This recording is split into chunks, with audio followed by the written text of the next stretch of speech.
Captain Jake Morrison looked out at the dark space around Earth's moon. Alien ships floated there like metal sharks waiting to bite. The ships belonged to the Galactic Council, and they had been there for 3 long months. Jake felt sick every time he saw them.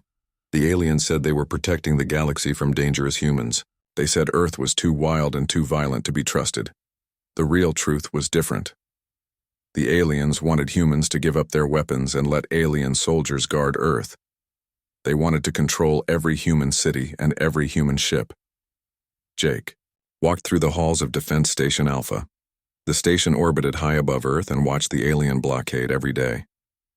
Human soldiers and officers worked at their posts, but Jake could see the anger in their eyes. Everyone knew what the aliens were doing. Everyone wanted to fight back.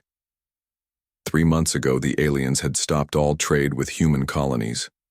No ships could bring food or medicine or tools to human worlds outside the solar system. The aliens said this would make humans behave better. They said humans would learn to follow alien rules. Then the plague hit New Sydney. The colony world had 20 million people, and half of them were getting sick. The sickness spread fast and killed many people. Human doctors worked day and night, but they needed special medicine that only came from other worlds. Ambassador Lisa Carter tried to help. She talked to the aliens for weeks. She begged them to let medical ships through their blockade. The alien leader was a tall creature with blue skin and 4 arms. His name was Overlord Kexthan, and he spoke in a cold voice that made humans feel small. Kexthan told Lisa that human suffering did not matter. He said the blockade would continue until humans surrendered their military freedom. He said humans were too primitive to defend themselves properly. He said alien soldiers would do a better job protecting human worlds. Lisa came back to Earth with tears in her eyes. She had failed to save the dying people on New Sydney. The medical ship sat in space near the moon, but the alien blockade would not let them pass. Every day more people died while the medicine they needed waited just out of reach. Admiral Ben Hayes called a meeting in Geneva. The underground chamber was huge and filled with leaders from every human nation. Military officers sat next to politicians. Scientists sat next to business leaders. Everyone came to decide what Earth would do next. Hayes was an old man with gray hair and tired eyes, but his voice was strong when he spoke. He told everyone about the alien demands. He showed pictures of the dying people on New Sydney. He read reports from other human colonies where people were starving because no trade ships could get through. The aliens wanted humans to sign a treaty.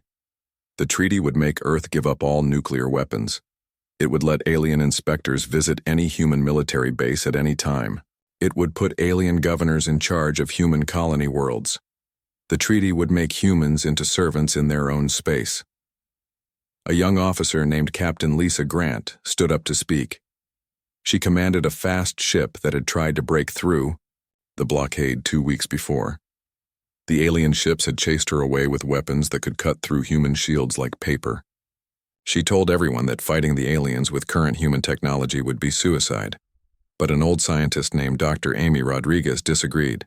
She had been studying alien technology for years. She said the aliens were not as advanced as they pretended to be. She said they had stopped inventing new things centuries ago. She said humans might be able to surprise them if they were clever enough. The debate went on for hours. Some people wanted to sign the alien treaty and hope for better treatment later. Others wanted to fight even if it meant losing badly. A few suggested trying to negotiate a better deal. Finally, Admiral Hayes called for quiet. He looked around the room at all the human faces. He thought about the children dying on New Sydney while alien ships blocked their medicine. He thought about human colonies that might starve because aliens controlled all the trade routes. Hayes asked for a vote. The question was simple. Should Earth accept alien control, or should humans try to make their own way in the galaxy? The vote was not close. Every single person voted to reject the alien treaty. Every single person voted for human independence.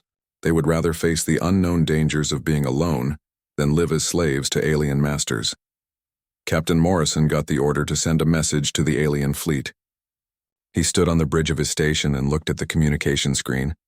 The alien commander appeared with his blue skin and cold eyes. Morrison spoke in a calm voice, but his words were like hammer blows. Earth was leaving the Galactic Council. All diplomatic ties were broken. The solar system was now off-limits to alien ships. Any alien vessel that entered human space without permission would be treated as an enemy. The blockade had to end immediately. Overlord Kexton laughed when he heard the message. He said humans would be begging to return within months. He said humans could not survive without alien technology and alien trade. He said Earth would learn to obey when hunger and sickness forced them to surrender. The alien ships began to move away from Earth's moon. They pulled back beyond the asteroid belt, but they did not leave entirely. Kexton wanted to watch humans suffer. He wanted to be there when Earth finally gave up and asked for mercy. Jake Morrison watched the alien ships retreat and felt something he had not felt in months. He felt hope. Earth was free again, even if freedom meant facing the galaxy alone. Humans had chosen the hard path, but it was their own path to walk. The real test would come next. Dr. Amy Rodriguez had always believed that humans did their best work when things got difficult. Now she was watching it happen all around her. 6 months after Earth broke away from the Galactic Council, the planet was buzzing with new ideas and new inventions. The alien blockade was gone, but the damage was already done. Human colonies could not get supplies from alien traders anymore. Earth could not buy alien technology or alien medicines. Humans had to figure out how to build everything themselves, or they would slowly die in the cold darkness of space. Amy worked in a huge laboratory complex in Colorado. Scientists and engineers from every country came there to solve impossible problems. The lab ran day and night as thousands of brilliant minds tried to replace alien technology with human innovations. The first breakthrough came from Professor Carl Jensen. He was a quiet man who studied alien computers in a basement workshop. Carl had been taking apart captured alien devices for years, but the Council had always forbidden humans from copying alien designs. Now that Earth was independent, Carl could do whatever he wanted. What Carl found amazed everyone. The alien computers were incredibly old. Some of the basic designs had not changed for thousands of years. The aliens had built their technology to last forever, but they had forgotten how to make it better. They used the same programs and the same circuits that their ancestors had used centuries before. Humans were different. Human technology changed and improved every year. Human computers were already faster than alien computers in many ways. Human engineers were not afraid to try new ideas or throw away old designs that did not work well enough. Carl shared his discoveries with other scientists. Soon, teams of engineers were building new computers that used human creativity instead of alien tradition. The new machines were smaller and faster and cheaper than anything the aliens had ever made. Meanwhile, Colonel Steve Parker worked on military technology. His team studied alien weapons and alien ships, but they did not try to copy them. Instead, they looked for weaknesses they could exploit. Steve had been a soldier for 20 years, and he understood that winning fights was more important than having fancy equipment. Steve's people invented new types of missiles that could confuse alien sensors. They built armor that could stop alien energy weapons. Most importantly, they created communication systems that worked faster than anything in the known galaxy. For the first time, humans could send messages between star systems instantly. The new communication network changed everything. Human colonies that had been cut off from each other for months suddenly could talk again. Military commanders could coordinate across dozens of star systems. Scientists could share discoveries with colleagues on distant worlds. Captain Lisa Grant used the new technology to lead human expansion into unexplored space. She commanded a small fleet of converted mining ships that had been turned into exploration vessels. Lisa's job was to find new worlds where humans could build colonies without alien interference. What Lisa found was even better than empty planets. She found worlds full of alien species that the Galactic Council had ignored or forgotten. These aliens were different from the Council races. They were smaller groups that did not fit into the Council's rigid social order. Many of them had been waiting centuries for someone to offer them a better deal. The first contact happened at a world called Haven. The planet was home to a species of 6-legged creatures that looked like giant insects. The Council had declared them too primitive for full membership, so they were forced to accept whatever scraps the Council chose to give them. Lisa landed her ship and met with the insect aliens. She offered them something the Council never had. She offered them partnership as equals. She said humans would trade technology and knowledge in exchange for resources and friendship. She said humans would help defend alien worlds from anyone who tried to hurt them. The insect aliens were suspicious at first. They had heard promises from other species before. But Lisa proved human sincerity by giving them gifts of human technology with no strings attached. She showed them human computer designs and human medical techniques. She asked for nothing in return except the chance to build trust between their peoples. Within weeks, Haven became the first alien world to sign a treaty with independent Earth. Soon other forgotten species heard about the human offer. Lisa's ships visited dozens of worlds and found aliens eager to escape Council control. Back on Earth, Dr. Rodriguez studied the reports from Lisa's missions. She realized something important was happening. Humans were not just surviving without the Council. They were building something better than what the Council had ever offered. The Council had ruled through fear and bureaucracy. They made aliens follow complicated rules and pay heavy taxes. They decided which species deserved nice technology and which species had to make do with outdated equipment. They treated smaller alien groups like children who could not take care of themselves. Humans offered something completely different. They treated every species as an equal partner. They shared technology freely and asked only for fair trade in return. They helped solve problems instead of creating more bureaucracy. Most importantly, they respected the right of every species to govern itself. Within a year of breaking away from the Council, Earth controlled a growing network of independent worlds. Human traders carried goods between dozens of star systems. Human engineers helped alien species upgrade their technology. Human diplomats negotiated agreements that benefited everyone involved. The Council watched all this happen from their distant capital world. At first, they expected the human experiment to collapse. They thought humans would make mistakes that would destroy their new alliance. They thought the aliens who joined humans would regret their decision and beg to return to Council protection. Instead, the opposite happened. More and more species asked to join the human network. Worlds that had been loyal Council members for centuries began to question why they needed Council oversight. Trade flowed more freely through human space than it ever had through Council territory.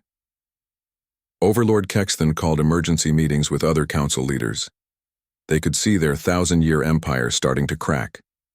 Species that had never questioned Council authority were suddenly asking dangerous questions about freedom and independence. The Council had always believed that aliens needed strong leadership to prevent chaos and war. They had convinced themselves that their rigid control was the only thing standing between civilization and barbarism. Now humans were proving that different species could work together peacefully without authoritarian oversight. Amy Rodriguez finished her latest report and sent it to Admiral Hayes. The report showed that human technology was now superior to alien technology in most areas. Human colonies were thriving despite the loss of Council trade. Human allies were stronger and more prosperous than they had ever been under Council rule. Earth had not just survived independence. Earth had shown the galaxy that there was a better way to live. Commander Ryan Beck stood in the docking bay of Kepler Station and tried not to stare at the chaos around him. The massive space station was supposed to be one of the Galactic Council's greatest achievements. It sat at the crossing point of 3 major trade routes and handled millions of tons of cargo every day. Now it looked like it was falling apart. Ryan had come to Kepler Station with a small diplomatic mission. Officially, they were here to negotiate mining rights in neutral space. The real reason was intelligence gathering.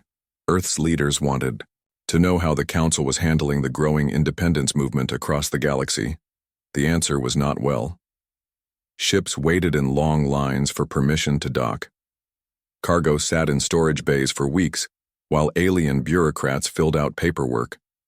Traders from dozens of species argued with station officials about fees and regulations that seemed to change every day.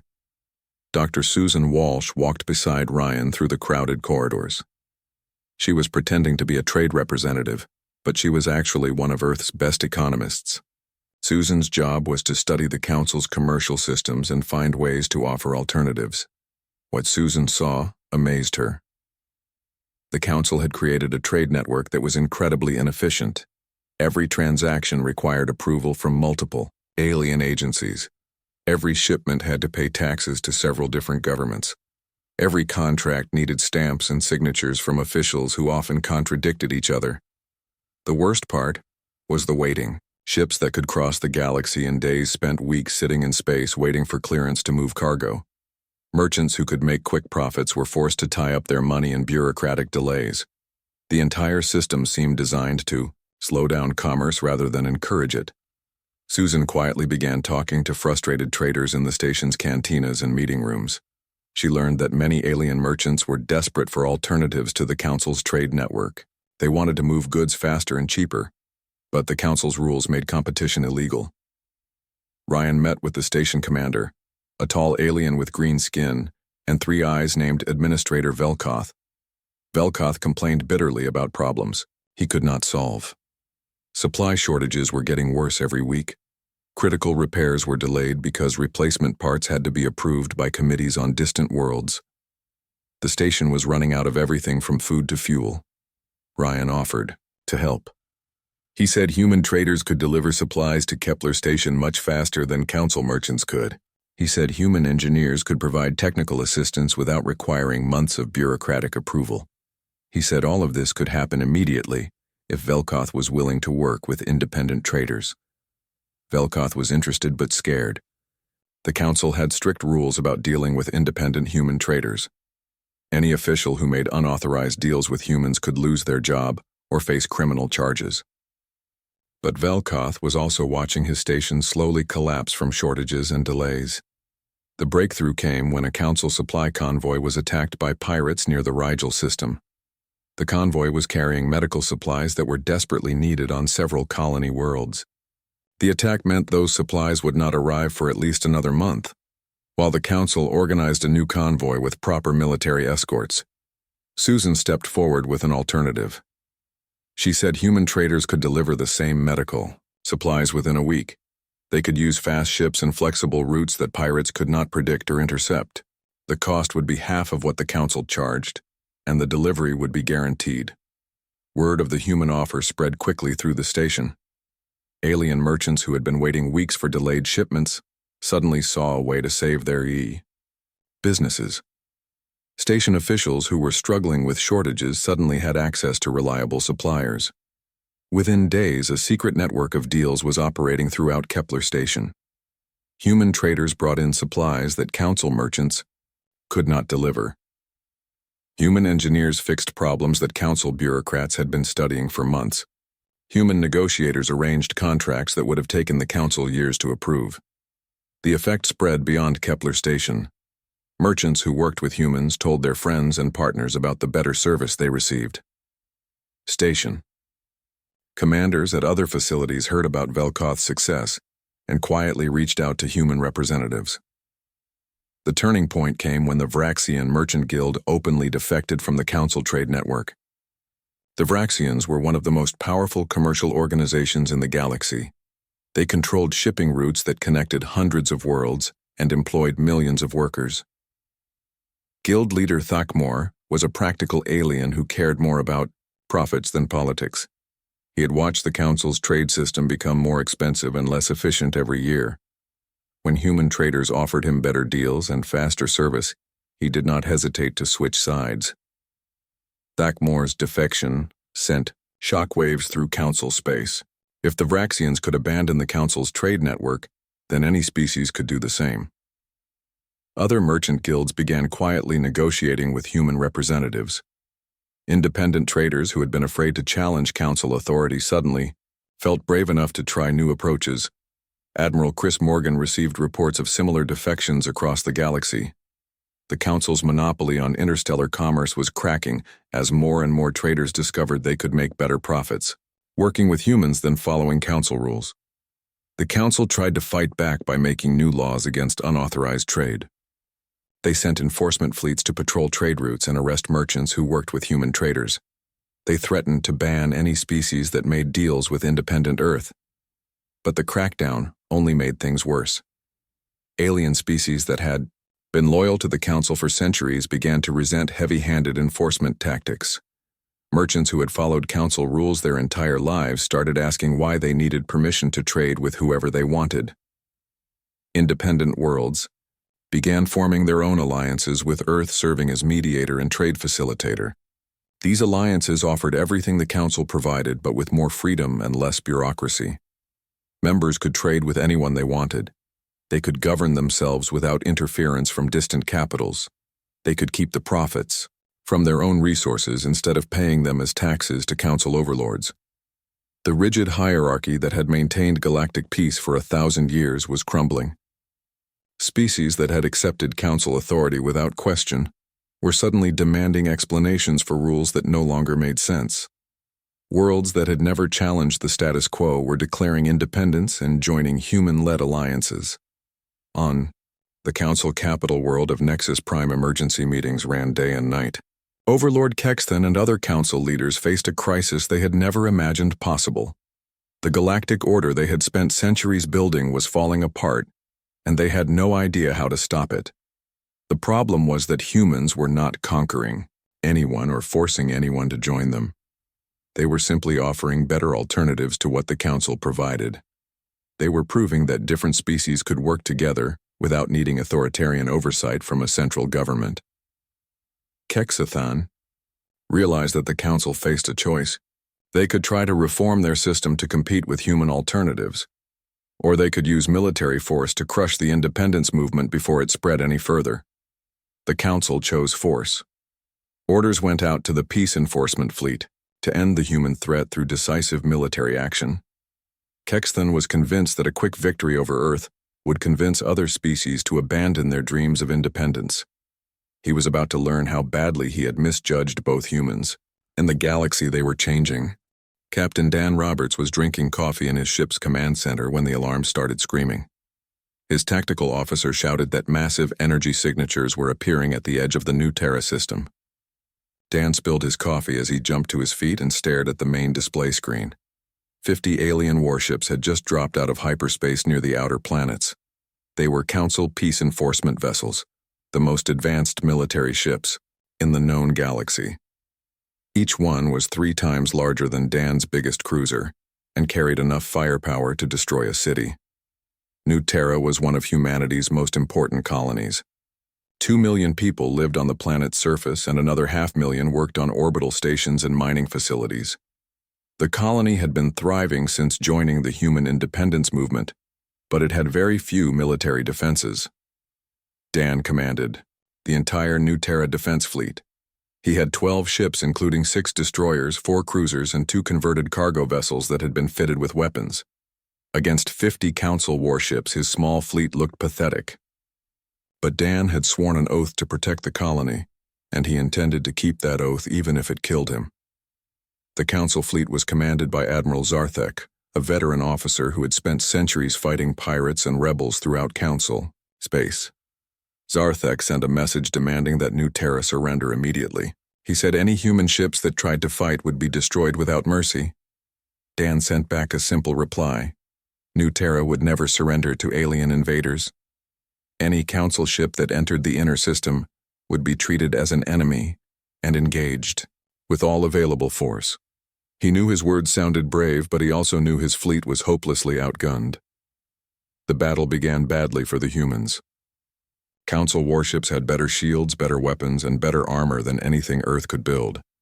Their energy cannons could punch through human hulls from incredible distances. Their defensive systems could stop human missiles before they got close enough to do damage. But something strange happened as the fight continued. The Council ships moved in predictable patterns that made them easy targets for human weapons. Their commanders used standard tactics that human officers had studied and learned to counter. Most importantly, the aliens seemed reluctant to take risks or try creative solutions when their initial plans failed. Lieutenant Commander Katie Anderson commanded New Terra's fighter squadron. She had 20 small attack ships against an enemy force that should have been able to swat them like insects. But Katie had trained her pilots to fly in ways that confused alien targeting systems. The Council ships expected fighters to attack in neat formations following established tactical doctrine. Instead, Katie's pilots spread out across the battlefield and attacked from random directions. They used asteroids and debris as cover. They coordinated their attacks through human communication, systems that the aliens could not intercept or decode. Katie herself led a desperate attack against the Council flagship. Her fighter was tiny compared to the massive alien ship, but she managed to slip through its defensive fire and launch a torpedo into its main reactor. The explosion did not destroy the flagship, but it damaged its power systems enough to slow down its rate of fire. Meanwhile, Major Jim Crawford commanded New Terra's small marine force. Jim was a tough soldier who had fought in conflicts across human space. When Dan's fleet managed to disable a Council cruiser, Jim volunteered to lead a boarding party to capture it. The Council crew expected the boarding action to follow standard military procedures. They prepared to repel an organized assault by soldiers who would try to capture key areas of their ship in a methodical advance. Instead, Jim's Marines used tactics that the aliens had never seen before. Human Marines moved through the ship's corridors like hunters stalking prey. They used explosives to create new passages through bulkheads. They employed psychological warfare to confuse and demoralize the enemy crew. Most importantly, they fought with a ferocity that alien soldiers could not match. The aliens viewed combat as an unfortunate necessity that should be concluded as quickly and cleanly as possible. They had rules about proper conduct in battle and procedures for minimizing casualties on both sides. Humans understood war as total commitment, where the only rule was winning at any cost. Jim's Marines captured the Council cruiser's bridge in less than an hour. The alien crew surrendered once they realized they were facing opponents who would never give up and never show mercy. Jim immediately turned the captured ship's weapons against its former allies. The tide of battle began to shift as more human reinforcements arrived. Ships from other colonies had been racing toward New Terra as soon as they heard about the Council attack. Most of them were converted civilian vessels with minimal weapons, but their crews were determined to fight. Admiral Hayes himself led the relief force aboard his flagship. The old admiral had no intention of letting New Terra fall to alien invaders. His arrival gave the human fleet enough firepower to stand toe-to-toe with the Council forces. The decisive moment came when Hayes used human ingenuity to set a trap. He ordered several damaged ships to appear to retreat while broadcasting fake distress signals. Admiral Zarthek took the bait and sent his fastest ships to pursue what he thought were fleeing enemies. Instead, the Council ships flew into a minefield that human engineers had been quietly laying throughout the battle. The explosions crippled or destroyed 6 alien vessels and left the rest of Zarthek's fleet scattered and disorganized. Hayes immediately ordered a general attack to finish off the confused enemies. When the shooting stopped, 12 Council ships had been destroyed and 15 more had been captured. The rest of Zarthek's fleet retreated to the outer system to regroup. The mighty peace enforcement fleet had been defeated by a force of converted cargo ships and civilian volunteers. News of the victory at New Terra spread across the galaxy faster than the Council could suppress it. Alien species that had always believed in Council military supremacy suddenly learned that humans could beat the best ships and the most experienced commanders the aliens could send against them. The psychological impact was enormous. If humans could defeat the peace enforcement fleet, then maybe Council authority was not as strong as everyone had always assumed. If a small human colony could stand up to alien invasion, then maybe other worlds could do the same thing. Resistance. Movements that had been hiding on Council worlds suddenly became bold enough to act. Independent planets that had been afraid of Council retaliation declared their support for the human alliance. Even some Council member species began to question whether their government deserved their loyalty. Admiral Hayes studied the wreckage of alien ships floating around New Terra and realized something important had happened. Humanity had not just won a military victory. They had shattered the myth that had kept the Council in power for centuries. They had proved that the aliens were not invincible and that resistance was not futile. The Council leadership on Nexus Prime received Zarthek's report with growing horror. Their most powerful military force had been humiliated by what they had always considered a primitive species. Worse yet, the news was inspiring rebellion across their territory. Overlord Kex then called for massive retaliation against human colonies. He wanted to send every available warship to crush Earth and its allies before the independence movement could spread any further. But other council leaders were beginning to wonder if military force could solve their problems. The galaxy was changing, and humans were at the center of that change. The question now was whether the council would adapt to the new reality or continue fighting a war they might not be able to win. President Rachel Stone walked through the halls of Harmony Station and marveled at what humans and their allies had built together. The massive space habitat floated in neutral space halfway between the old council territory and the new human alliance. It was the largest artificial structure anyone had ever constructed, and it represented something that had never existed before in galactic history. 2 years had passed since the first shots were fired at New Terra. In that time, the Galactic Council had collapsed completely. The final blow came when the Zenthari homeworld itself declared independence. Overlord Kexthun's own military commanders had joined the rebellion against his government. The war had not lasted long once other species realized that humans could actually win battles against council forces. Planet after planet declared independence. Fleet after fleet either switched sides or simply refused to follow orders from Nexus Prime. Within months, the 1,000-year empire had crumbled into dozens of independent systems. Now representatives from over 200 worlds had come to Harmony Station to create something new. The assembly hall buzzed with voices speaking hundreds of different languages.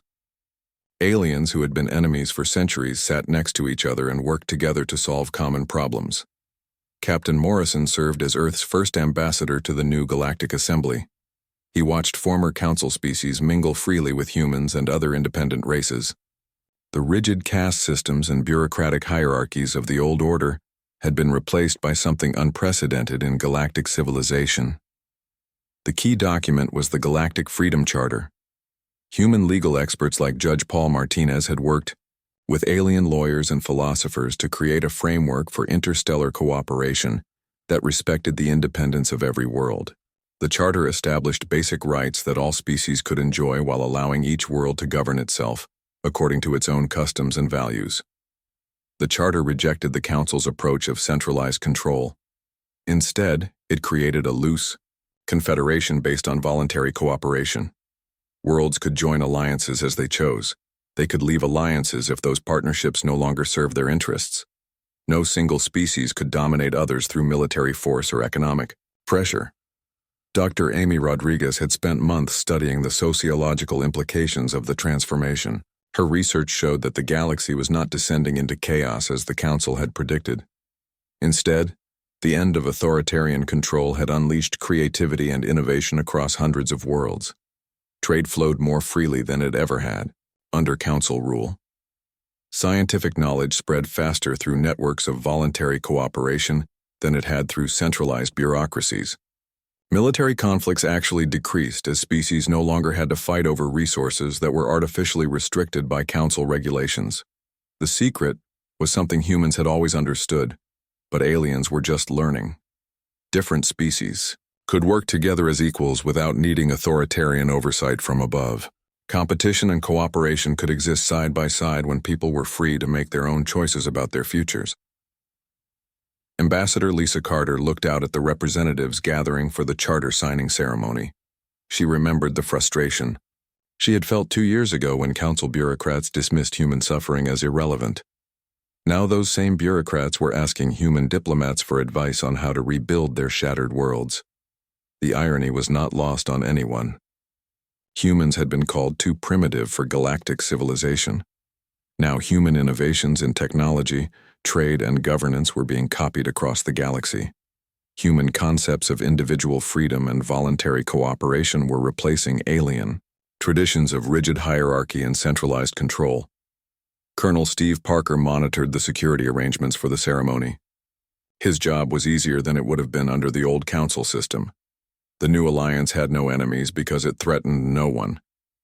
Any world that wanted to stay independent could do so. Any species that preferred traditional government could keep their old ways as long as they did not try to force those ways on others. The ceremony itself was simple but moving. Representatives from hundreds of worlds signed the charter in their own languages using their own customs. Some signed with electronic styluses. Others used traditional pens or brushes. A few species that communicated through scent or touch added their agreement through methods that other aliens had never seen before. Captain Lisa Grant watched from the observation deck as her exploration fleet prepared to leave on another mission. She had spent 2 years finding forgotten worlds and isolated species that wanted to join the new galactic community. Her ships had visited over 1,000 systems and made contact with alien civilizations that the Council had never bothered to discover. The galaxy was much bigger and more diverse than anyone had realized under Council rule. Restrictions on exploration and contact had kept species isolated from each other for centuries. Now that those restrictions were gone, new friendships and partnerships were forming every day. Major Jim Crawford commanded the security forces that protected the new alliance from pirates and raiders. His job was different from traditional military service because the alliance had no interest in conquering anyone. Crawford's soldiers existed to protect peaceful worlds from those who would harm them. The old Council military had been designed to maintain control over subject species. The new alliance military existed to preserve freedom for independent worlds. The difference in mission created a completely different approach to training, equipment, and tactics. Dr. Susan Walsh finished her analysis of the new galactic economy. Her report showed that trade volume had increased by over 300% since the end of Council control. Worlds that had been restricted to producing raw materials were now developing their own industries. Species that had been forced to buy expensive alien technology were now creating their own innovations. The economic transformation was as dramatic as the political changes. The Council had maintained artificial scarcities to control subject species. The new alliance encouraged abundance through free trade and open competition. The result was prosperity that spread across the galaxy, instead of being concentrated in a few privileged worlds. As the ceremony concluded, and representatives began to disperse to their home worlds, President Stone reflected on the journey that had brought them all here. Earth's decision to break away from the Galactic Council had indeed brought chaos to the old order, but from that chaos had emerged something far better than what existed before. The galaxy now belonged to all who were willing to reach for it. No single species claimed the right to rule over others. No central authority decided which worlds deserved freedom and which deserved oppression. Every species had the opportunity to find its own path among the stars. Admiral Hayes sent his final report to Earth as he prepared to retire from active service. The old soldier had fought many battles, but none as important as the struggle for galactic freedom. He had lived to see humanity take its place as an equal partner in a truly diverse, galactic civilization. The report concluded with a simple observation. Humans had always believed that freedom was the natural right of all intelligent beings. Now the galaxy was learning that humans had been correct all along. The greatest victory was not military conquest, but the spread of liberty to worlds that had never known what it meant to be truly free. The stars belonged to everyone now, and the future was bright with infinite possibilities.